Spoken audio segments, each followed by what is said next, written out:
This is Los Angeles. Our Lady, the Queen of the Angels, as the Spaniards named her. The fastest growing city in the nation. It's been called a bunch of suburbs in search of a city. And it's been called the glamour capital of the world. A mecca for tourists. A stopover for transients. A target for gangsters. A haven for those fleeing from winter. A home for the hard-working.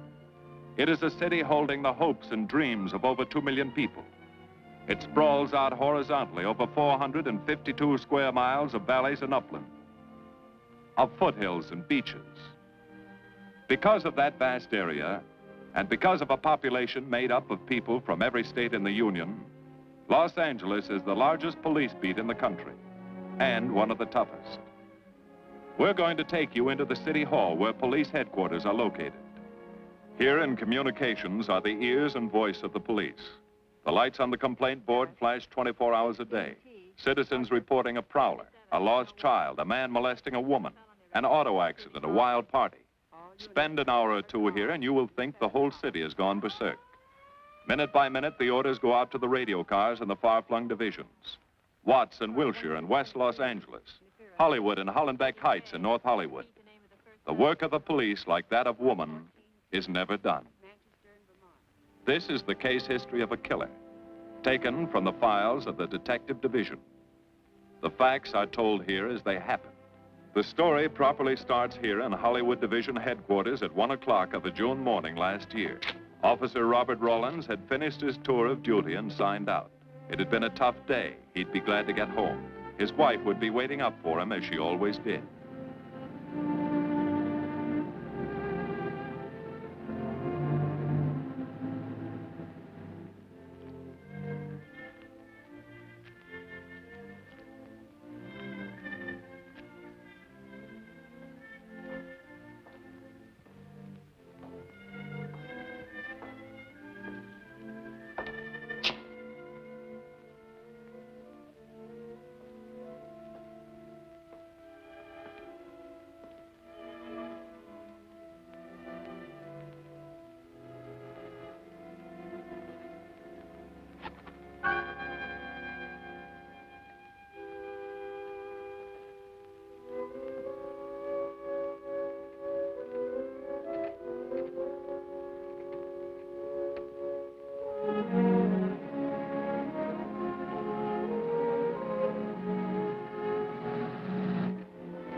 Hey, fella.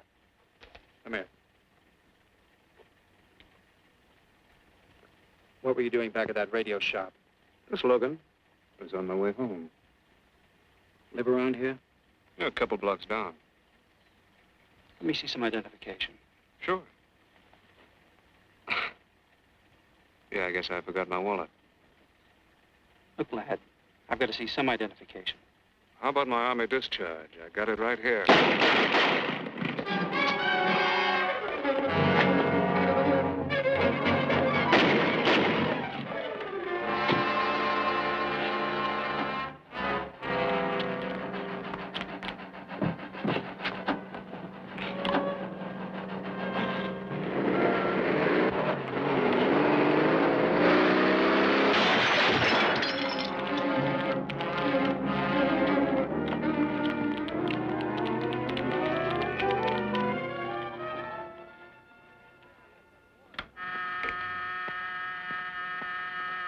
Police Department, Operator 27.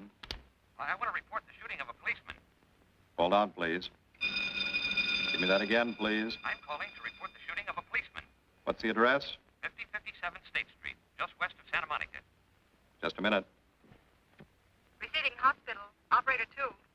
Operator 27, 5057 State Street, 5057 State Street. An officer has been shot. Send an ambulance. All units in the vicinity of State Street and Santa Monica Boulevard. Proceed at once to 5057 State Street, 5057 State Street. An officer shot. Code 3.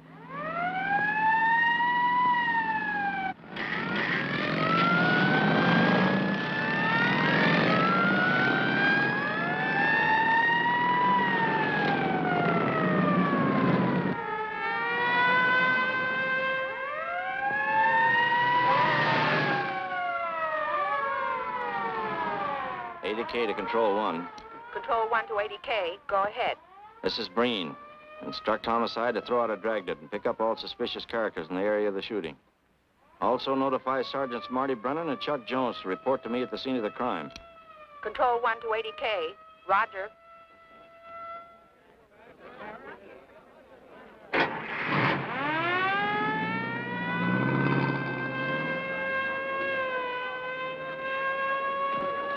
I see. Well, what have you got so far? Well, not much, Captain Breen. A couple of cartridge cases. Oh, Marty, Chuck. Hi, Cap. Eyewitnesses? Who was first on the scene, reported it? I was. I live here. I'm a light sleeper, but my hearing is good. And my Did cat... the officer say anything before he collapsed? Yeah, he gave All a description of the fella. On He the was... shooting of the officer. Suspect is a white male American. Age 26 or 7. 5 feet 10 or 11. 155 to 165 pounds. Brown hair. Regular features. Pencil mustache. Repeat broadcast. All units. Is that about it? Yes, sir, exactly. And the officer kept saying, he looked like such a nice kid. He looked like such a nice kid. As if he couldn't believe what had happened to him. I see. Is that all? Yeah. Thank you very much. Yeah, well, anything else I can do, I'd be glad to help you. We may call you. Get his name and address, will you, Bob? This door been checked, Lee? Yeah, it's okay, Captain. Find anything? Nothing but some smudges so far. Found this in the glove compartment. I think it's nitroglycerin. Doesn't look quite right. Well, check it down at the lab. Right.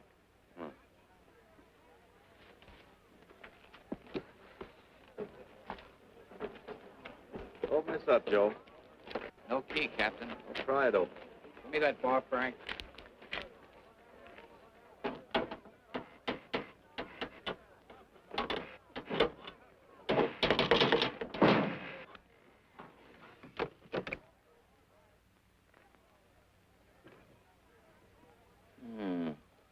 Regular arsenal. Yeah, get a load of that. What is it? I don't know. It looks like some kind of an electrical device. United States Navy. It's either stolen or war surplus. Send all this stuff down to the lab and check the serial number on that Navy equipment. Yes, sir. Captain Breen. We found these in the weeds over by the radio store. What do you got? A pair of cloth gloves, Captain. Well, he thought of everything, didn't he? All right, give them to one of the technicians. Yes, sir.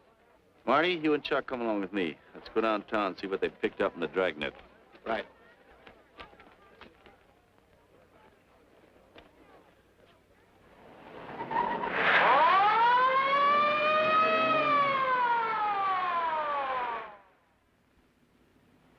You know him, Marty?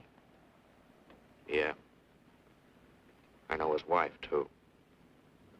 Ever since high school. Captain, I wish you'd let Chuck and me handle this case. All right. I don't want any dead heroes. I just want the man who shot Rawlins. The suspects began to arrive at headquarters in droves. The police tossed every motel and hotel and many private homes in a 4-square-mile area around the scene of the shooting. Every available radio car and patrolman and detective was out on the dragnet. The strings were being drawn tighter and tighter. Many a man returning from a date or a late party or a poker game surprisingly found himself in a squad car, its sirens screaming as it brought him to the detective bureau. The dragnet gathered in some strange fish, and many ordinary ones. All the rest of that night, the detectives probed, needled, questioned, quizzed. Everything was checked. Fingerprints, names, addresses, stories. Every fish in the net was examined. Most of them thrown back into the sea, not worth keeping. Except a few parole violators and slightly shady characters whose stories needed a lot of verifying. I wasn't prowling no cards. Just taking a walk, you know, getting in condition. You were running when the radio car picked you up. Yeah? Maybe that's why the guys call me Punchy. He's got a point there. 2 felony convictions, no warrant, no warrant. He's on parole. Book him, violation of parole. Let's have the next one, Joe. What were you doing in that vacant lot? The vacant lot. Lot? What were you doing in it at that time of night?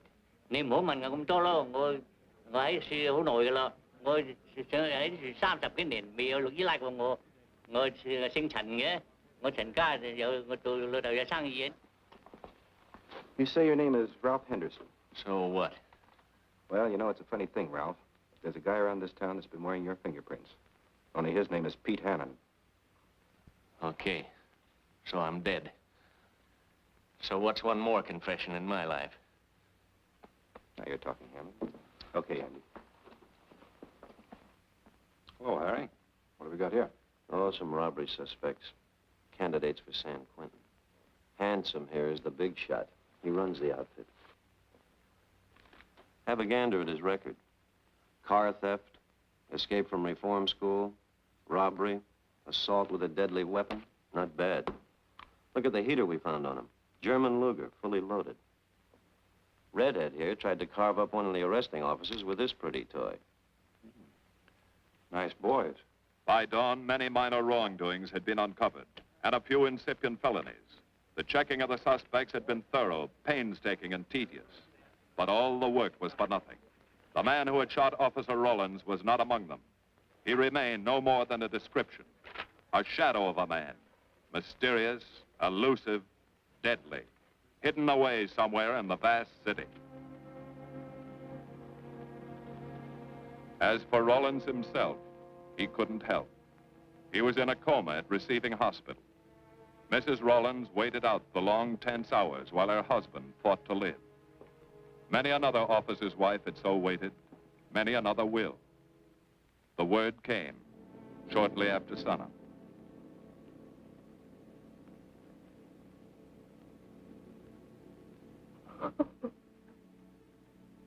Oh.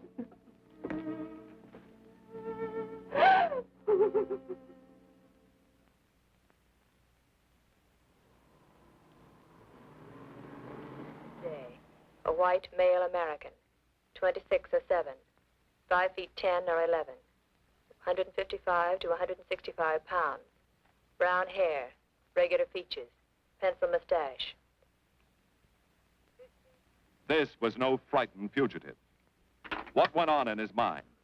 Why had he set his hand against his fellow men, taken the life of another, of a stranger, of a man who was merely doing his duty? He must have some plan, some goal that called for sudden death to anyone who got in his way.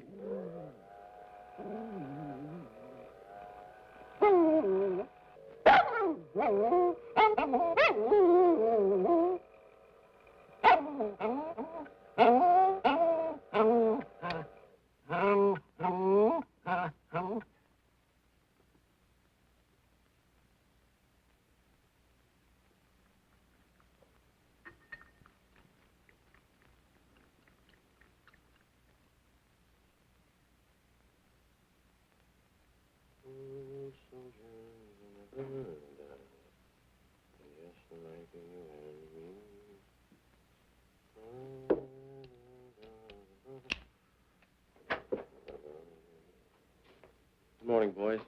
Morning, Lee. Hi, Professor. Well, I thought this was safe cracker soup. You gonna drink it, I hope? I'm really a nice guy. Stick around. I'll prove it. Come over here.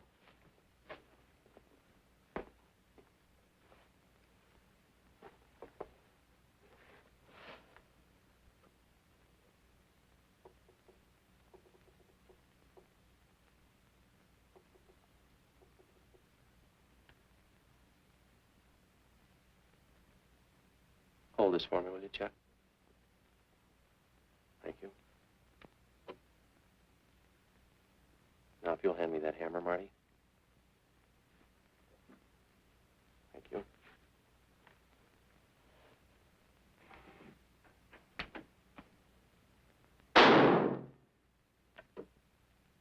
Yeah. Nitroglycerin. I didn't ask for a collection of fingers, just fingerprints. All those nice fingerprints on the car belong to the man it was stolen from, Cap. Nothing on the guns or picklocks? Not even an interesting smudge. The gloves? Common type, worn by undertakers. I'll check on them. They won't show anything. What did your scientific test show? A couple of little things. Tool identification on these picklocks. I got one under the scope. You want to take a look? Yeah.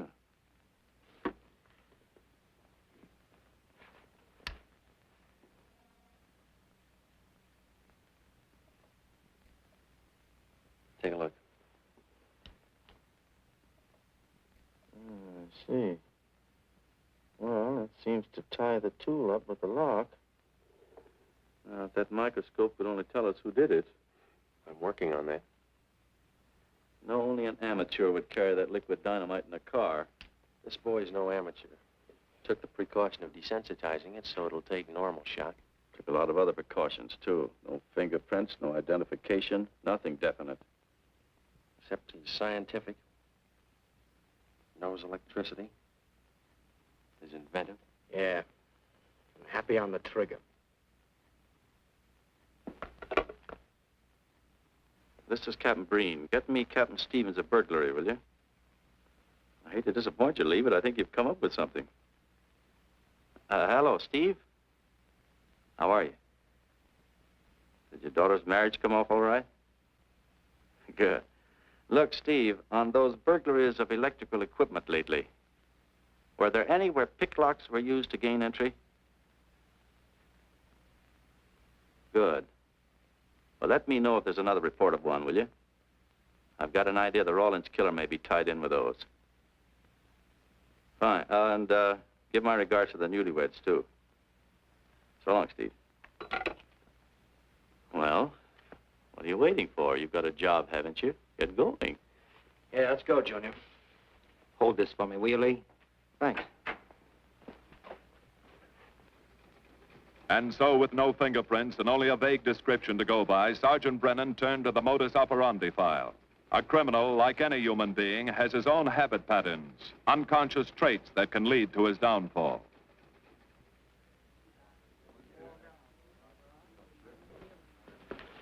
Well, there you are, Junior. List of burglars who use picklocks for entry. Oh, great. This narrows it down to just a couple of hundred suspects in this area. Give me a match, will you? That may not be so bad. This guy's improved on the system. Maybe he's left his trademark on some other job. Well, here we go, legging it all over town, asking a million questions. What you paid for, isn't it? Am I paid to associate with you, too, Junior? You could do worse. Not this year. Come on.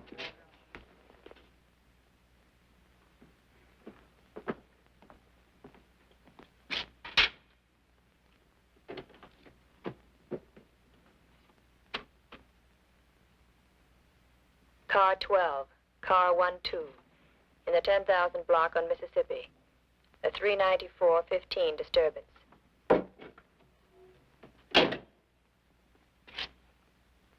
Car 80K, code 1.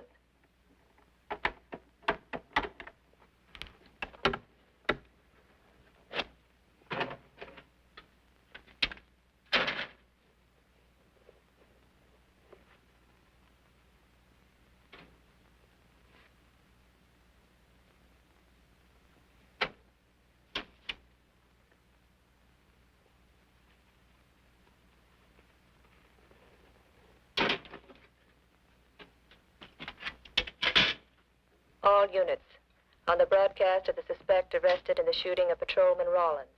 Cancel the cancellation. Suspect released from custody.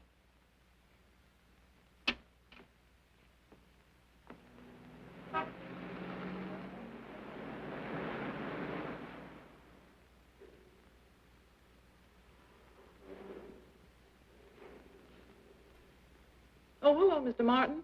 You find Mr. Reeves in the machine shop.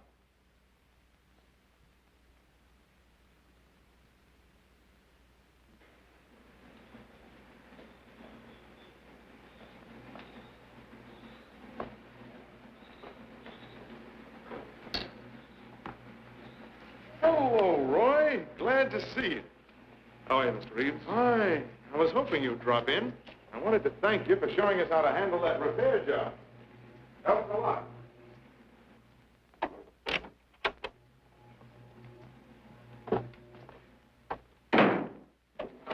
Oh, what have we got this time?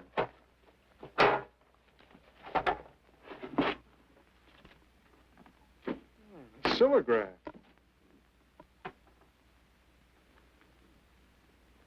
Well, there are plenty of these around, Roy. Not like this one. Yes, I see. I suppose, as usual, you've added your own improvements. You know, it seems wrong that a man of your talents should bother consigning equipment for rental. I'd like to see you devote yourself entirely to experimental electronics. It'll come one day. I'll have a place like this. Well, why wait? I've got a pretty good setup here. You'd have modern equipment to work with, a lab, and my confidence. Thanks, Mr. Reeves. I have other plans. But, Roy, you can't tell where it'll lead. Might even work your way around to a percentage of the business. I like it this way. You just rent out my equipment. All right. All right. But if you should change your mind... I'm not likely to change my mind. I suppose you want me to set this up for rental, too. Mr. Reeves, you've already got 5 pieces of my equipment. And you'd like to know what results I've had from the rental so far, Well, I can't say as I blame you. I think you'll find this satisfactory. Satisfactory. Goodbye, Mr. Reeves. And you'll come back again soon, won't you? Sure. Oh, incidentally, how's that television projector coming along? The one you said would reflect a 12-foot image. Still working on it. I just wanted you to know I've already set up a rental on it. In fact, I think they'd like to buy. It'll come pretty high. Oh, money's no consideration with this customer.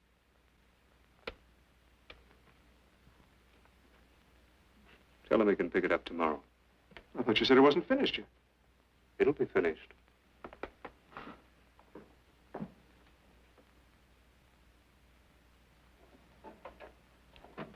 It uses an image fixer and then projects by ordinary incandescence. Roy, this is the best television projector I've ever seen. Let's hope that your customer thinks so. He will. Yes? Send him right in, Charlotte. There, you see, our customer is here, begging for the privilege of buying. Better be running along. I'm not much good at business. Oh, but Roy, he'll want to congratulate you. Just see that the price is right. All right, Roy. I'll get you a good deal. So long. See you.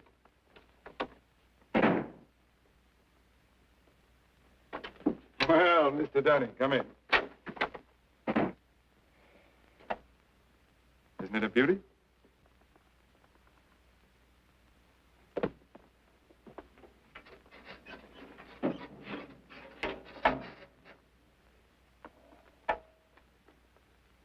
It's a beauty, all right. You like it? I certainly do like it. You see, it's mine. What do you mean? Let me have the police. I built it. Spent years on it. Oh, you must be crazy. Roy built this machine himself. Your friend's a crook, Paul. You've been taken in. Hello? Give me the burglary detail. Dear Jim, regarding your inquiry on a .38 caliber Smith & Wesson revolver, serial... Oh, come in, boys. Burglary detail just sent this report through. It's a man named Dunning reports tracing a stolen television projector to the Reeves Electronics Lab. Think it's a tie with the Rawlins case? Well, take a look at this fellow Reeves and see what gives. I'll notify burglary we're following up on it. Right. Come on, Junior. What else did he place with you for rental? Oh, a number of things. All war surplus that he bought on his veterans rating. Oh, is this more of his equipment? Yes. Yes, he left it here on consignment. I'm sure that Roy can explain everything. Well, maybe he can, Mr. Reeves, if you'll tell us where he lives. But I don't know. Mr. Martin's on the phone, sir. I'd better talk to him. I think so, Mr. Reeves. I'll take it in the superintendent's office.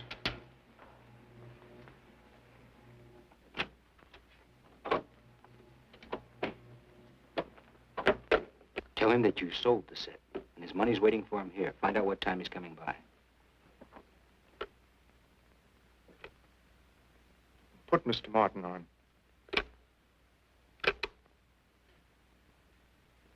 Hello, Roy? Yes, I've sold it. Your money is waiting here for you. Yes, I'll be working late tonight. What time will you be by? First thing in the morning.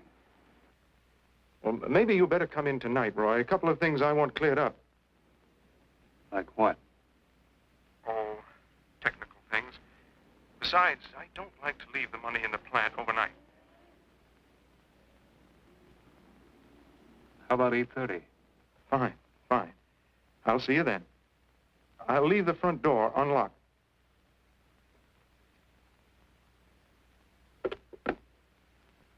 You'll be here at 8:30.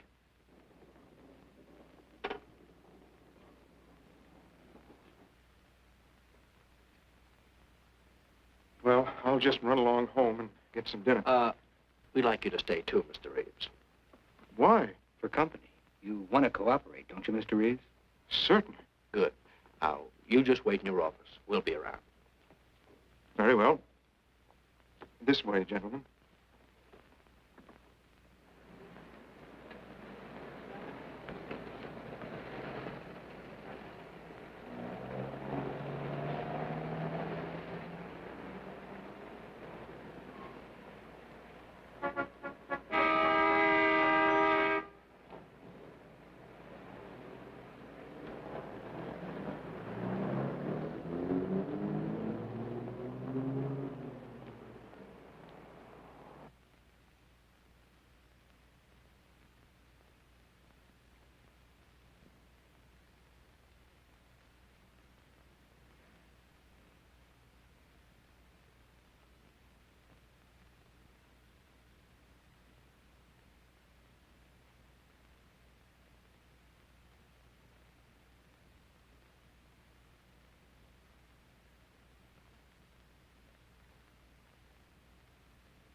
Reeves. Is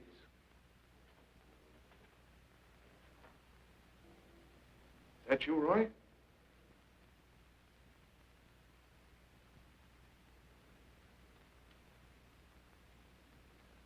Go outside and block that alley door.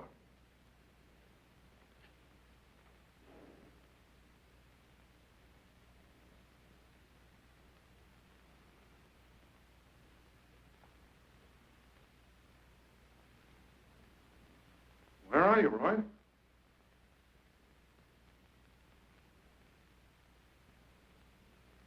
Who's in here?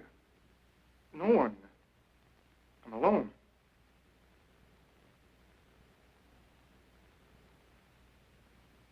Come on in. I've got your money for you. Bring it out here. All right. Just a minute.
No.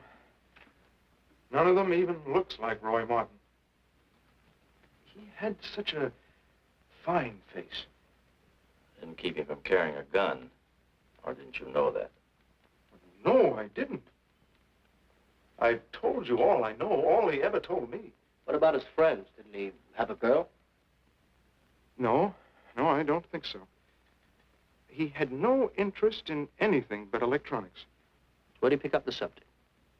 Books, magazines. Mostly from the Signal Corps. He was attached to a radar unit. Get a teletype off to the War Department. That might help. Yes?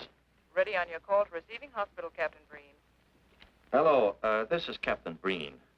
What is the latest report on Sergeant Jones?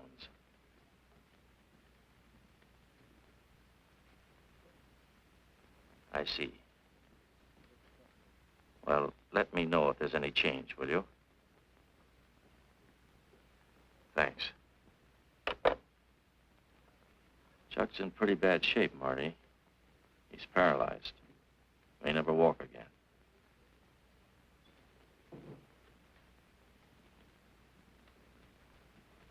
Oh, I'm sorry. It's funny that Martin showed up at 7 when he told you he wouldn't be there till 8:30. I don't know why. Except he was always unpredictable. I'll tell you why. Because you warned him. That's why he came early. That's why he came in the back way. But you heard me tell him the front door would be open. And the key didn't let him in the back way? He must have had one made. Why don't you tell us the truth? Marty.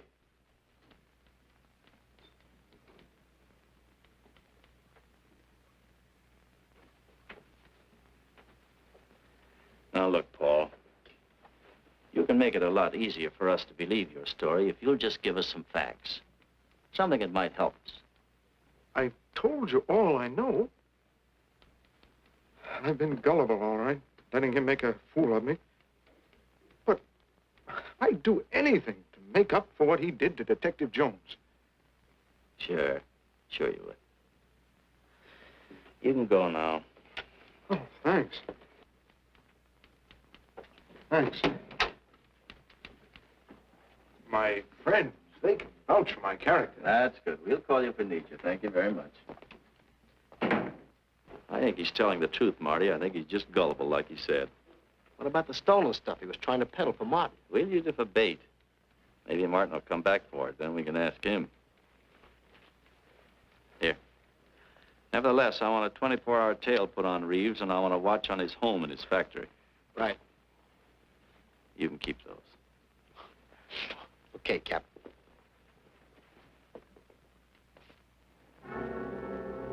And now the killer changed his tactics, his modus operandi. It would baffle the police. They always expected burglars to remain burglars, not go in for stick-ups. They'd never tie this up with him. So wearing a variety of disguises, coming and going like a shadow, ready to kill if cornered, he struck the bottle stores in a one-man blitz that had the robbery detail dizzy.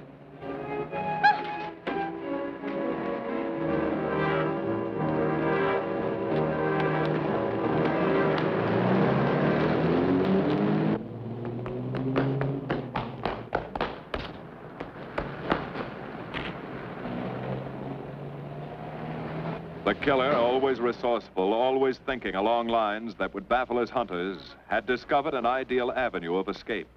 Under Los Angeles is a vast and intricate system of huge storm drains built to siphon off the flash floods of the rainy season. Many of the tunnels are large enough for 2 cars to drive abreast. Here were 700 miles of hidden highways, ideal for the use of someone who needed to hurry from place to place without being seen. Ideal as a hiding place for guns and supplies in case of emergency. What is it, Lee? Well, the reason I asked you to come over is I think I've hit on something. An identification? No, not quite, but a tie-up. Now, These are the shells from the gun that killed Rawlins. These were fired in the liquor store holdup in which the bandit got away. And these were fired at Chuck. Now, as you know, every ejector, even in guns of the same model and caliber, is different. Each one leaves its own markings on the cartridge casing. Now, look at these fine striations. This deep gouge. The same on all three.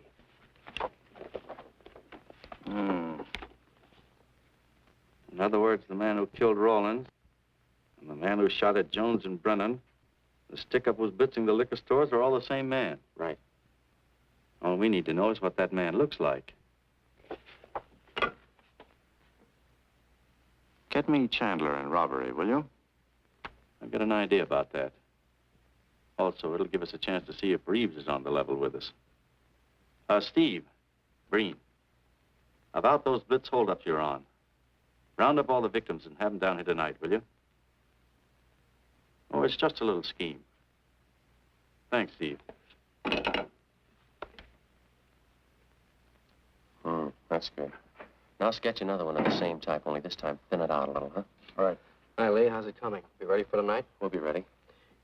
Think it'll work? It should. Where'd you get the idea?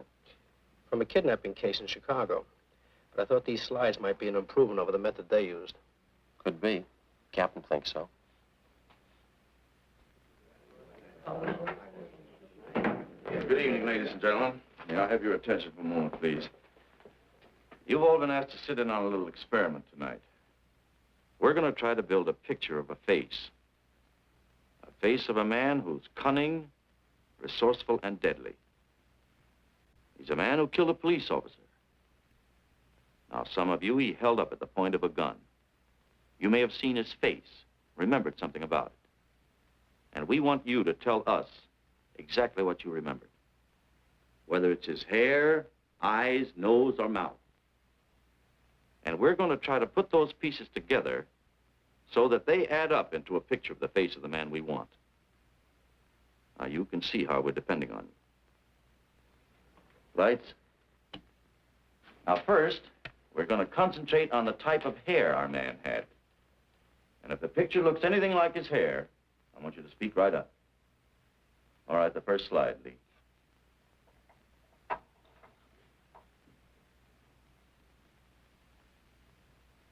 His hair had waves in it, well-groomed. That's the idea, Miss Smith.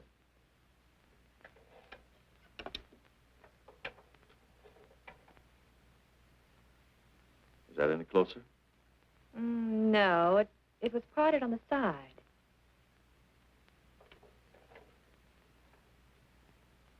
Oh, that's more like it, except it was thicker.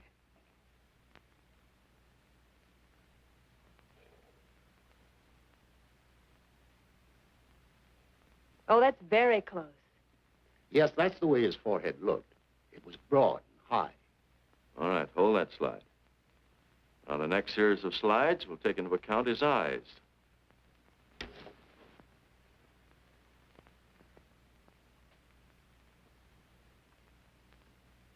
Oh, 1 minute, please. Wait, 1 minute.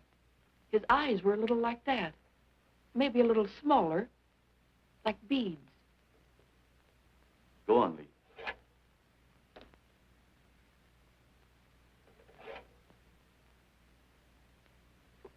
Now you've got it. Now, hold that slide, Lee. Anyone else?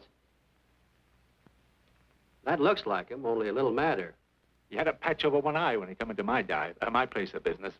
I remember noticing that the one showing was blue. Well, the guy that stuck me up had on horn-rimmed glasses. He was wearing a Band-Aid across his nose when he knocked me over. Uh-huh. All right, hold that, Lee. Well, so much for the eyes. Go ahead.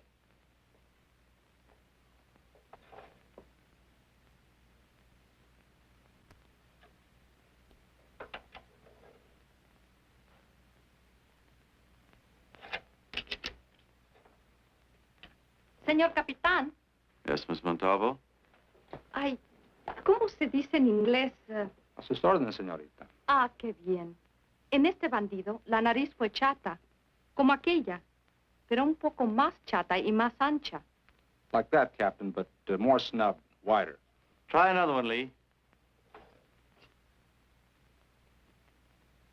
Como aquella. Casi la misma. She says that's about it. Thank you very much, Miss Montalvo. Get Reeves. Any more comments? That's pretty close, all right. Pretty close. Perfect. All right, now we'll start on the mouth and chin. The next series, Lee.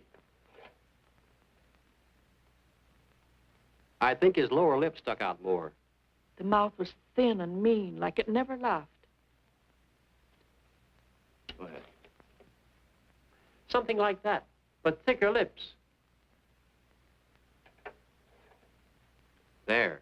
That's it. That's him. All right, now hold that right there, Lee. Oh, come in, Mr. Reeves. Good evening, Captain. Did you ever see that face before? Why, it's Roy. Except for the hair being a little lighter and the eyebrows heavier, it's Roy. You're sure? I'm positive I'd know him anywhere. Lee, I want a retouched photograph. Now lighten the hair and give more body to the eyebrows. Right. Lights. That's all. Thank you very much. You've been a great help. It's positively amazing how you found out what he looks like. Well, we're looking for an amazing criminal, Mrs. Johnson. Thank you and good night. Good night, Captain. And so the face of the unknown killer, built up from fragments of evidence, was sent out all over the country. To chiefs of police, to sheriffs, to county constables and county jailers, to the wardens of prisons, to all postmasters and postal inspectors, to the agents of the Treasury Department, to the FBI.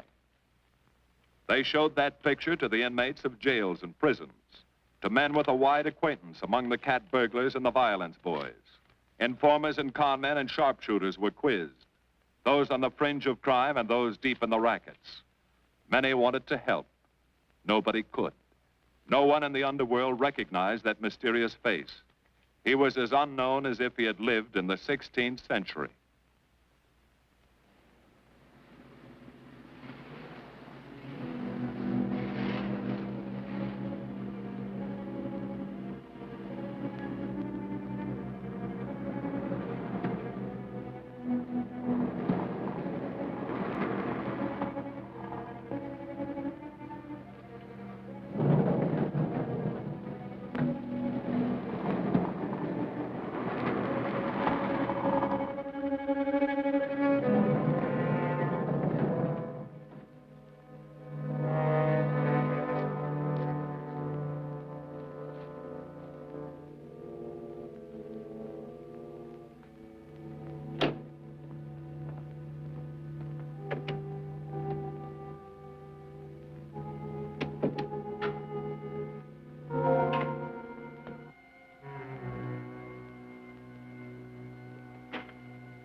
Reeves.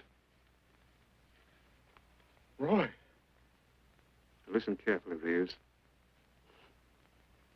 Control yourself. I know you're alone in the house. Act like you're alone. Cops are watching every move you make.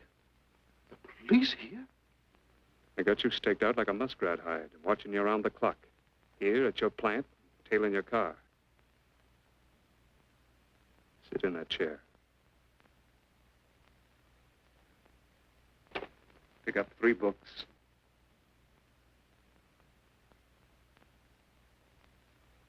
Don't look up and don't answer me. All right. But glance at the books.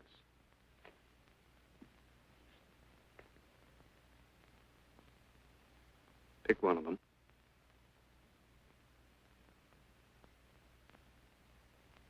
Okay. Now, that's the book you want to read before you go to bed. Now, get up and turn off the lamp.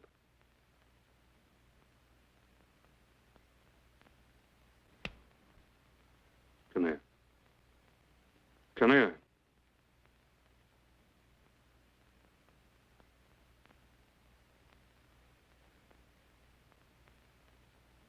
Go in the den.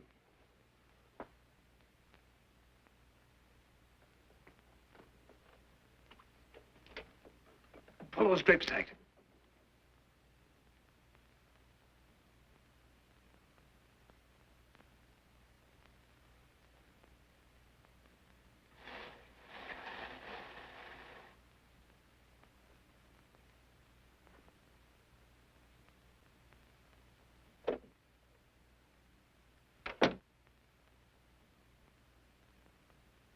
Now get away from him.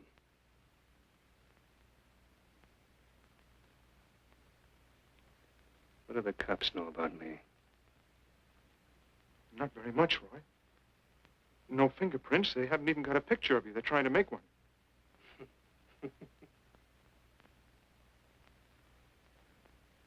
How much cash you got in the house? None. I never keep any cash in the house. It isn't good business. I suppose you think it was good business letting me walk into that trap. No, Roy, no. Don't do anything you'll regret. Now, listen to me. It isn't too late. Give yourself up. Come to your senses before you kill someone else.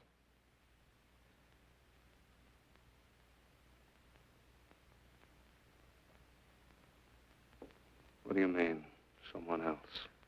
What do you mean? Nothing. The two officers, they said one of them might die. He's still alive, isn't he? Reeves? I never thought you'd stooge for the police. You almost got me killed. Roy, you know the police are right outside. You'd never get away with it.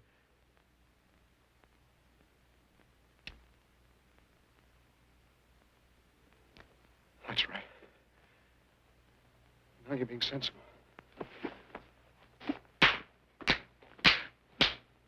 I know there's money here. Where is it? Don't worry. I'll get it.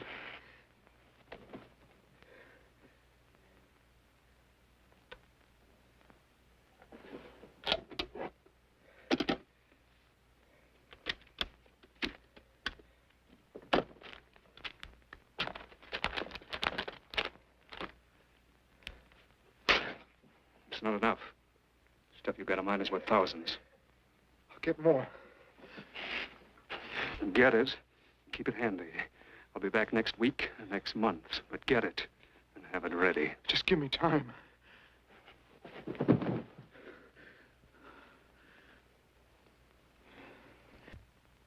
Oh! Look, I don't want policemen outside my house following me around. That's what made Roy suspicious. I'm leaving in the morning. I'm afraid I'll have to disappoint you, Paul. Unfortunately, you're our bait. I won't do it. I've done enough. Look, no one's done enough until we find this killer. I asked you to keep a sharp lookout on this house, Marty. I did. Two of the best undercover men in the department were assigned here. That didn't keep Martin from getting in. What's the matter? You tired?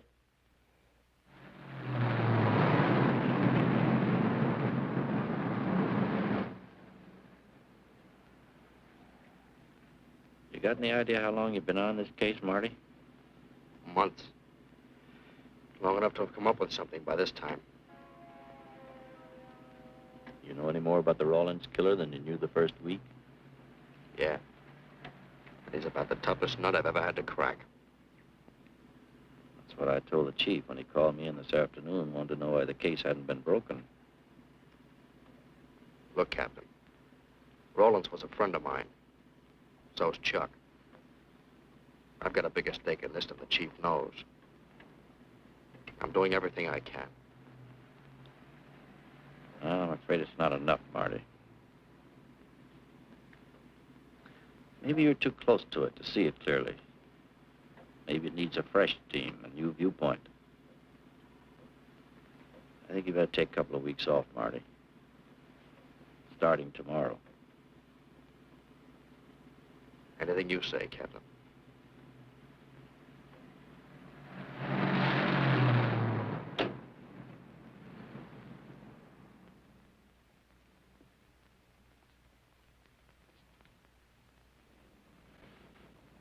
Hiya, Marty. Hi, Chuck. Meet Miss Scanlon, my new bodyguard. He's the one I've been telling you about. Oh, you mean the one with the steel trap brain? How do you do? Hello. Say, this guy been behaving? After a fashion. See, she takes me out in my go-kart, puts me to bed, wakes me up, dresses me. You're perfectly capable of dressing yourself now, Mr. Jones. I'll be back in a few minutes. Well, how's it been going, Junior? Oh, pretty good, Chuck, pretty good. Is that why you're off the case? How'd you know? Breen was in to see me this morning. Oh. Suppose he also told you they put a new team on the case. He told me everything. Yeah. Let's see what his new boys dig up. Well, maybe they'll examine the facts of the case a little more carefully. What facts? That our man's sharp? That he's intelligent and works alone? That he has no record, never leaves a fingerprint, and knows every move we make? Sure, plenty of facts, only they add up to nothing. Sure, forget it. You got yourself a 10-day vacation. Go on down to the beach, get a suntan. By the time you get back, the case will be broken. Isn't that what you want?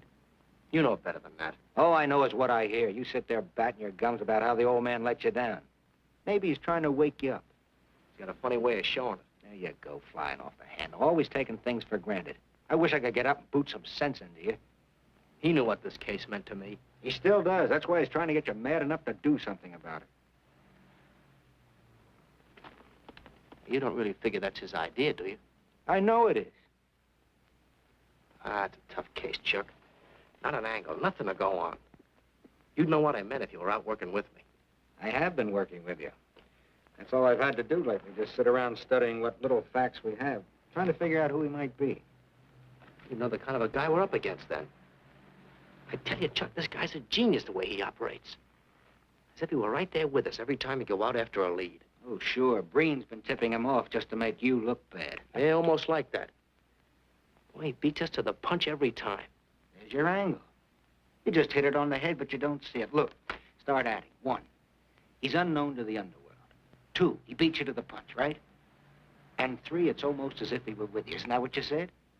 Yeah? Well, tie that up with a lot of other little things, like the fact that he uses a police gun and the accuracy of his shooting.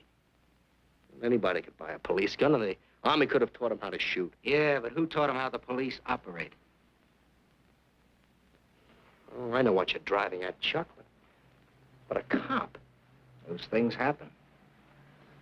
Yeah. Now, if I were still in the case, I'd start with our own department first, then Santa Monica, Culver City, Burbank, Pasadena. See you later, Junior. Hey! Don't let him out of your sight, beautiful. It's the first time in years he's used his head.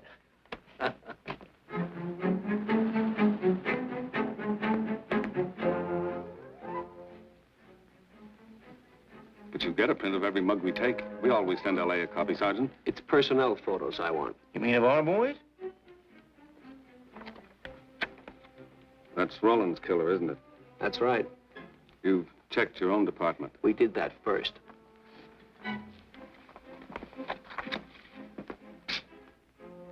And so the tedious quest went on.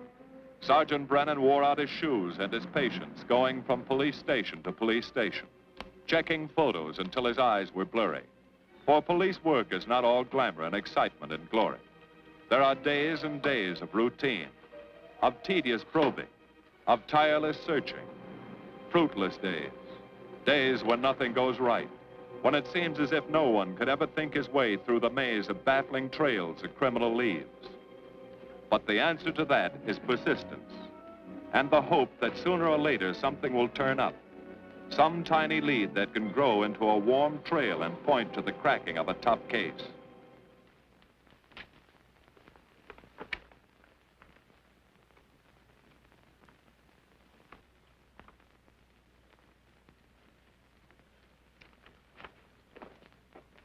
Well, that does it, boys. Can't say I'm sorry you didn't find him in here. I'd hate to think it was a cop. Doesn't seem to be anybody. Just a lot of pieces of a face that never existed. Do you mind if I see that again? Sure, frame it. Put it on your dresser. Wait a minute. He wasn't a cop. He was a radio technician right here in our dispatch office. What did you say? I'm saying he worked here in 42. Well, come on, give. I remember the kid well. He was sort of strange, never bothered with anyone in the department, just kept to himself. But he was in line for promotion when he was drafted.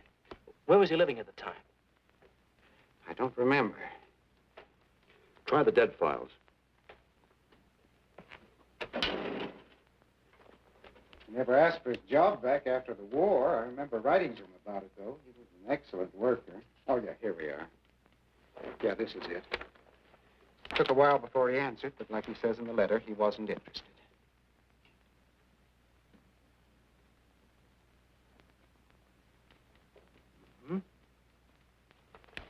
Postmarked Hollywood. No return address. What do you want us to do? All the work? Oh, thanks a lot, Freddie. Remember, he was a civilian employee.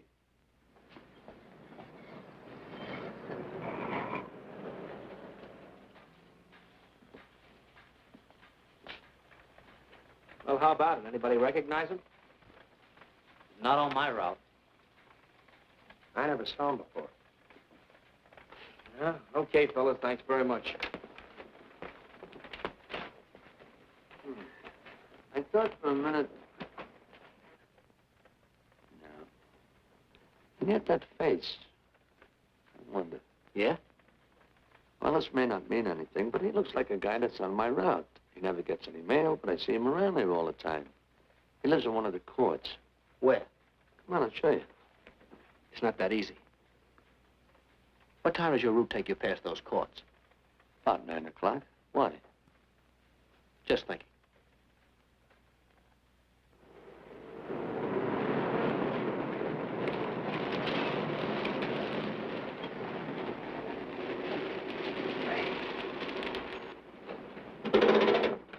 You got any chocolate milk? Sure have, buddy. Yeah. Thanks. Which apartment? Straight on back. Second in the yell. Number 7. Right. Kind of warm today, huh? Oh, it's not too bad for this time of the year.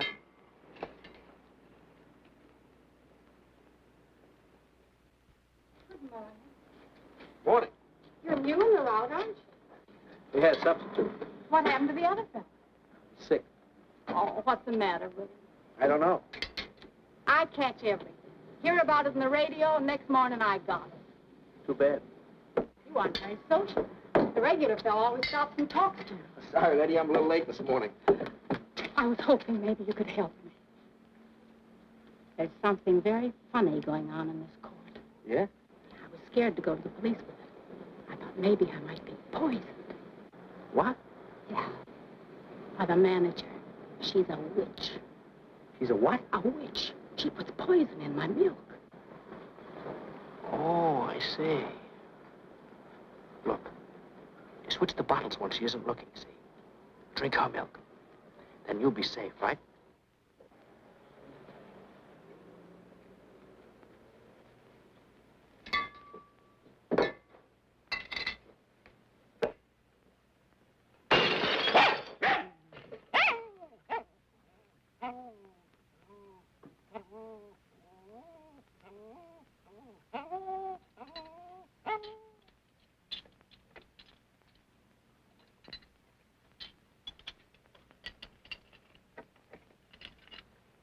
Why, I had a little accident.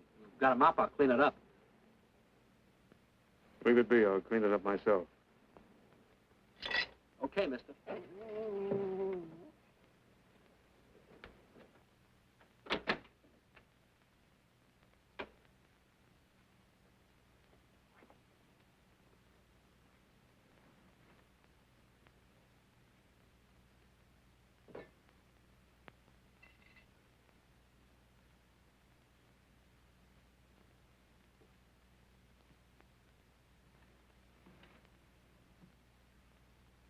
The place is called Bellevue Court.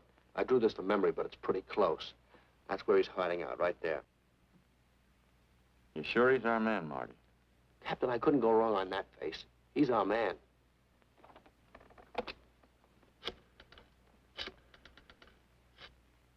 Now, there are 5 cottages in this area, and 2, numbers 6 and 7, in the L at the end of the row. Our man lives in number 7. This building department plan will show you the whole layout. It's bounded on 3 sides by Fuller, Santa Monica, and Poinsettia. Now, the court is partly surrounded by a high wall. Breen, homicide. Good. You keep your eyes open until we get there. Morgan has just gone into his bungalow alone. Any questions? All right, you all have your instructions. Let's go.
We're out on time. Wait 5 minutes. Go around and block the side entrance. Keep your lights off.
He's loose.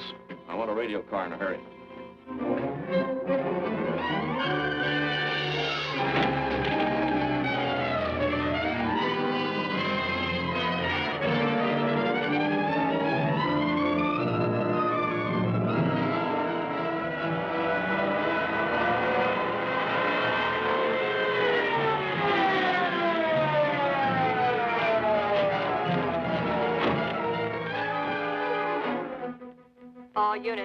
All units in the vicinity of Santa Monica and Fuller.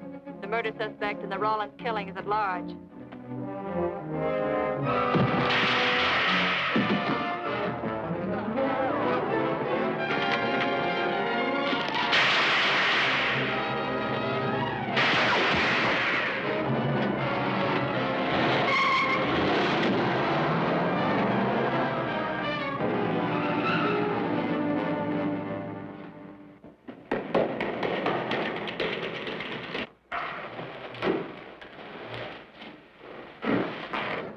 I want a map covering the storm drain system in this area.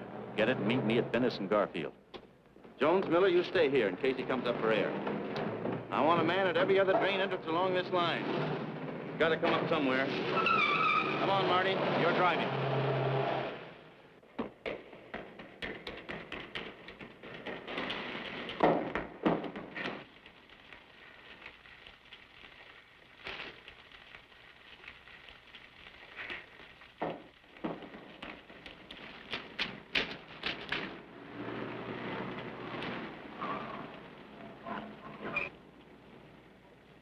Keep this drain covered. It's liable to pop out anywhere.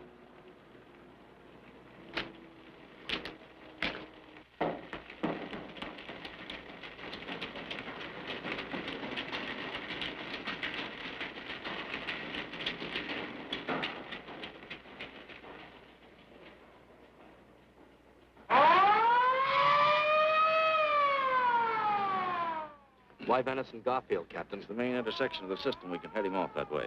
ADK to Control 1. Clear frequency 7. This is an emergency. Control 1 to all cars on frequency 7. Stand by. Control 1 to 80K. Go ahead.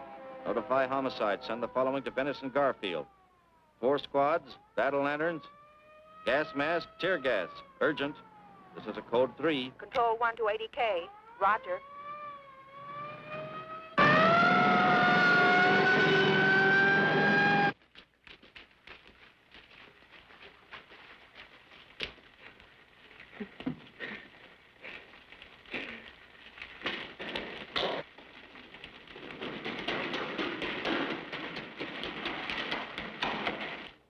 Probably head down this main drain to where it comes out at the Rio Hondo.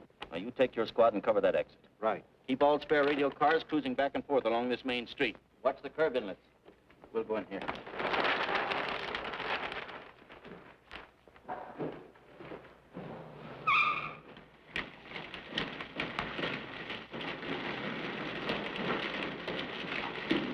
Any sign of him?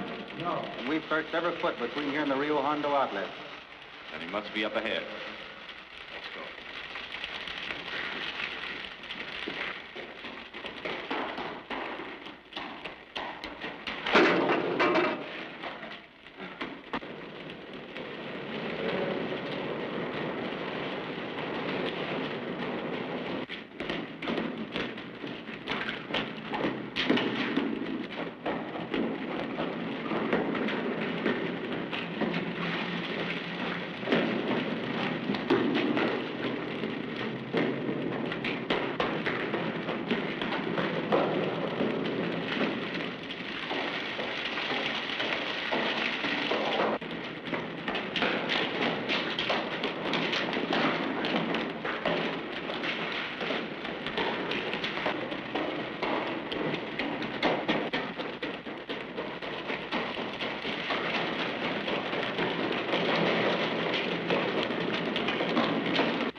Gas gun.